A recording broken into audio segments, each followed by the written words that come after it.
दोस्तों, अगर आप कोई कंसल्टेंट हैं, कोई भी इंस्टीट्यूट रन करते हैं, किसी भी तरह से एजुकेशन सेक्टर से अगर आप जुड़े हैं, कंसल्टेंसी देते हैं एडमिशंस के लिए और आप अलग अलग यूनिवर्सिटीज में कमीशन बेस पर एडमिशन करवाते हैं, आपके दिल में भी एक सवाल अक्सर आता होगा या एक क्यूरियोसिटी, एक इच्छा आपके दिल में हमेशा उत्पन्न होती होगी कि मुझे भी अपना एक कॉलेज खोलना चाहिए। तो कॉलेज खोलने का प्रोसेस क्या होता है? कॉलेज को खोलने से पहले आपके दिल में कई तरह के सवाल आते हैं कि पेपर वर्क जो होगा मैं कैसे पूरा करूंगा, लैंड मुझे कहां लेना होगा, लैंड कितने एकड़ का या कितने स्क्वायर फीट का होना चाहिए, कंस्ट्रक्शंस जो मैं करवाऊंगा उसके अंदर जो क्लासरूम्स बनवाऊंगा वो कितने बाय कितने के होने चाहिए, किस तरह से इंस्पेक्शन होगी, मैं किससे कांटेक्ट करूं या कौन सी ऐसी काउंसिल बॉडी होगी जहां मुझे जाकर अपनी फाइल को लगाना होगा और फाइल को पूरा कैसे करना होगा। ऐसे कई सारे सवाल अक्सर आपके दिल में आते होंगे। अगर आप एक कॉलेज खोलना चाहते हैं, आप कॉलेज खोलें, स्कूल खोलें, बोर्ड खोलें या फिर अपनी खुद की यूनिवर्सिटी बनाएं, सभी का अलग एक क्राइटेरिया होता है, सभी के लिए लैंड रिक्वायरमेंट अलग अलग है और सभी में बजट भी अलग अलग तरह से वेरी करता है। आज मैं आपको बताऊंगा अपने इस वीडियो में कि फार्मेसी का अगर आप कॉलेज खोलना चाहते हैं तो फार्मेसी कॉलेज खोलने के लिए क्या क्या पेपर्स आपको चाहिए होंगे, कहां रजिस्ट्रेशन आपको कराना होगा, साथ ही कितना बड़ा लैंड चाहिए। ऐसी कई सारी इंफॉर्मेशंस आज आप ले पाएंगे हमारी इस वीडियो के माध्यम से। ज्यादा कुछ जानने के लिए फार्मेसी कॉलेज के बारे में, कैसे आप अपना खुद का फार्मेसी कॉलेज खोलेंगे, ज्यादा कुछ जानने के लिए दोस्तों बने रहिए हमारे इस वीडियो के साथ। नमस्कार दोस्तों, फिर एक बार स्वागत करता हूं आप सभी का अपने इस YouTube चैनल पर, जिसका नाम है distance and online education in India और मेरा नाम है वीरेंद्र वर्मा। जैसा आप सभी जानते हैं, हम देश विदेश की यूनिवर्सिटीज, कॉलेजेस, उनके कोर्सेज को एक्सप्लोर एंड रिव्यू करते हैं और आपको बताते हैं सब कुछ जो आप जानना चाहते हैं। और मैं आज कुछ अलग बताने वाला हूं आपको कि कैसे आप अपना एक फार्मेसी कॉलेज बनाएंगे। दोस्तों, अक्सर आपने देखा होगा जो फार्मासिस्ट होते हैं वो अलग अलग तरह के होते हैं, एलोपैथिक होते हैं, होम्योपैथिक और आयुर्वेदिक। अलग अलग तरह से, अलग अलग सिस्टम से उनकी मेडिसिन काम करती है और अलग अलग तरह से वो डी फार्मेसी कर आते भी हैं। अब बात आती है कि सर मैं चाहता हूं डी फार्मेसी एक कॉलेज खोलना। उससे पहले आप ये समझिए कि अपने देश में, हिंदुस्तान में 50,000 से भी ज्यादा कॉलेजेस चलते हैं और 1,000 ज्यादा यूनिवर्सिटीज चलती हैं। आप कोई भी किसी भी तरह की असिस्टेंस चाहते हैं कि आप कॉलेज कैसे बनाएंगे, स्कूल कैसे बनाएंगे, या आप किस तरह से बोर्ड बना पाएंगे अपना जो 10-12 के बोर्ड होते हैं, या फिर कैसे आप अपनी खुद की एक प्राइवेट यूनिवर्सिटी बना सकते हैं, उन सभी चीजों में हम आपकी बहुत मदद कर सकते हैं, आपको प्रोसेस बता सकते हैं और हर तरह से आपकी हेल्प कर पाएंगे कैसे आप अपने इन प्रोजेक्ट्स को बना पाएंगे। डी फार्मेसी कॉलेज चलाने के लिए या फिर किसी भी कॉलेज को चलाने के लिए आप सबसे पहले इतनी बात समझ लीजिए कि कम से कम आपके पास 2 एकड़ का एक लैंड होना चाहिए। 2 एकड़ का लैंड होना चाहिए, साथ में ही minimum 20,000 constructed area, 20,000 square feet, इतना कम से कम कंस्ट्रक्शन आपके कॉलेज में होनी चाहिए। साथ में ही देखो, आप अगर कॉलेज बनाना चाहते हो, लैंड अभी आपके पास है,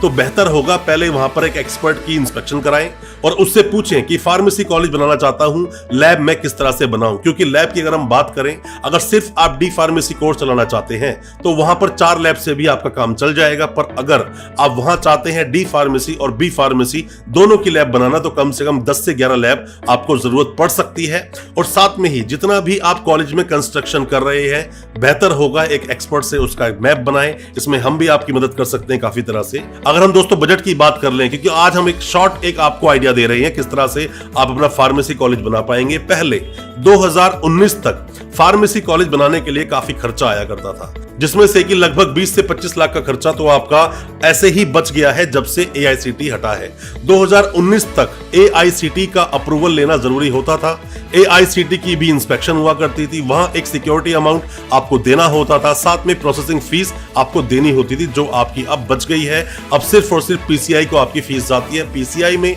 एक सिक्योरिटी अमाउंट जाएगा, प्रोसेस चार्जेस लगेंगे, लैंड आपको खरीदनी होगी या फिर लीज भी आप करा सकते हैं उसके ऊपर, और साथ में ही उसी लैंड को फिर आपको कंस्ट्रक्शन भी कराना होगा अगर आप चाहते हैं अपना खुद का एक फार्मेसी कॉलेज चलाना। दोस्तों, अगर ये वीडियो आपको अच्छा लग रहा है तो अभी वीडियो को लाइक करें ताकि हमें और मोटिवेशन मिल सके, हमें प्रोत्साहन मिलता है और अच्छी वीडियोस आपके लेकर आने के लिए। और आप अगर पहली बार आए हमारे चैनल पर, अभी चैनल को सब्सक्राइब करें ताकि इसी तरह की एजुकेशनल वीडियोस आप तक पहुंच सके सबसे पहले। और दोस्तों, जैसे ही अपना प्रपोजल आप देते हो तो प्रपोजल देने के बाद में इंस्पेक्शन भी दो तरह से होगी। एक तो करेगा स्टेट गवर्नमेंट जहां पर आप अपना कॉलेज चलाना चाहते हो वो, और दूसरा होगा पीसीआई का इंस्पेक्शन। सीट्स की हम लोग बात करें तो नॉर्मली अगर मान लीजिए सिर्फ आपने डी फार्मेसी का अप्रूवल लिया तो वहां आपको 60 सीट्स तक मिलेगी शुरू में आपको डी फार्मेसी में चलाने के लिए, और साथ में अगर आप बी फार्मेसी भी ले लेते हो तो वहां पर 60 to 100 सीट्स तक मिल सकती है। पर वहां सिक्योरिटी अमाउंट जो आप डिपॉजिट करोगे पीसीआई में वो काफी बड़ा हो जाता है। दोस्तों कई तरह के खर्चे आपके और भी होते हैं, जैसे आपने लैंड तो आपने परचेज कर ली, कंस्ट्रक्शन भी करा ली, उसके अलावा और खर्चे होते हैं जैसे कि आप अपने कॉलेज में स्टाफ रखेंगे, साथ में ही बिल्डिंग को कंस्ट्रक्ट करेंगे, अलग अलग तरह से ब्लॉक्स बनाते हैं उसके अंदर, साथ में ही लैब्स बनाएंगे जब आप अपने कॉलेज को डिजाइन करेंगे, जैसे मैंने आपको बताया 4 और 11 या 10-11 लैब्स के आसपास बनानी पड़ सकती है अगर आप वहां पर डी फार्मेसी और बी फार्मेसी दोनों लेते हैं। साथ में इंफ्रास्ट्रक्चर आप कैसा बना रहे हैं उसके लिए भी इंस्पेक्शन की जाती है। साथ में ही जब इंस्पेक्शन होती है तब आपका कुछ खर्चा आता है, और जो डिपॉजिट्स होते हैं वो तो आपको करने ही पड़ेंगे, उसके बिना आपकी बात बनेगी नहीं। दोस्तों काफी चीजें अभी लीनियंट हो गई हैं, काफी चीजें आसान हो गई हैं एक फार्मेसी कॉलेज खोलने के लिए जब से AICTE हटा है। अब आप फार्मेसी कॉलेज इजीली खोल पाते हैं। पहले हर लैब की अगर हम बात करें तो वहां पर 90 मीटर का एक प्रावधान था, पर अब वो 75 मीटर से भी बात बन जाएगी। इसके अलावा आप में से कोई भी कंसल्टेंट इंस्टीट्यूट या जो भी कोई किसी भी तरह से एजुकेशन में काम करता है,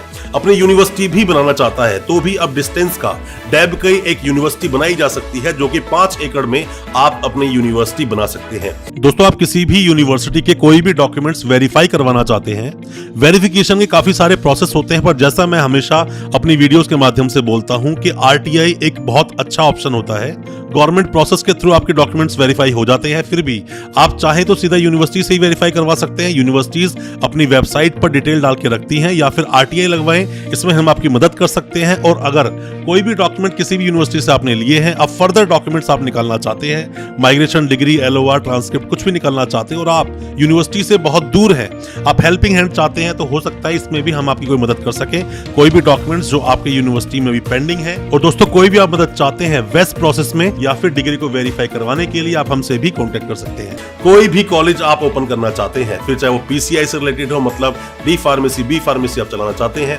या आप बीएड कॉलेज चलाना चाहते हैं, आप LLB का कॉलेज चलाना चाहते हैं, ANM GNM कोर्स रन करना चाहते हैं, BSc नर्सिंग का कॉलेज आप चलाना चाहते हैं, किसी भी तरह के कॉलेज की एफिलिएशन आप चाहते हैं और साथ में चाहते हैं उसका कंप्लीट प्रोसेस क्या होगा, आप हमसे कांटेक्ट कर सकते हैं। हम आपको उसकी कंप्लीट डिटेल्स देंगे और साथ में ही आपको बताएंगे कि किस स्टेट में कितना खर्चा आपका आ सकता है। डिटेल वीडियो आप चाहते हैं इसी के बारे में, किस तरह से अपना कॉलेज बनाएंगे, कमेंट बॉक्स में अपने सवाल जरूर पूछना, अपने स्टेट का नाम जरूर लिखना, ताकि हम आपको ठीक से आपको एडवाइस कर सके और आपका जो सपना है अपना खुद का एक कॉलेज बनाने का, वो सपना आपका पूरा करने में शायद हम आपकी मदद कर पाए। दोस्तों अच्छा लगा आज का वीडियो, हमारी वीडियो को ज्यादा से ज्यादा अपने दोस्तों, परिजन, परिवार में शेयर करें, ताकि वो भी अपने आप को हर तरह की जो एजुकेशनल अपडेट्स आते हैं उसके लिए जानकार बना सके। बहुत बहुत शुक्रिया दोस्त, धन्यवाद हमारी इस वीडियो के साथ बने रहने के लिए।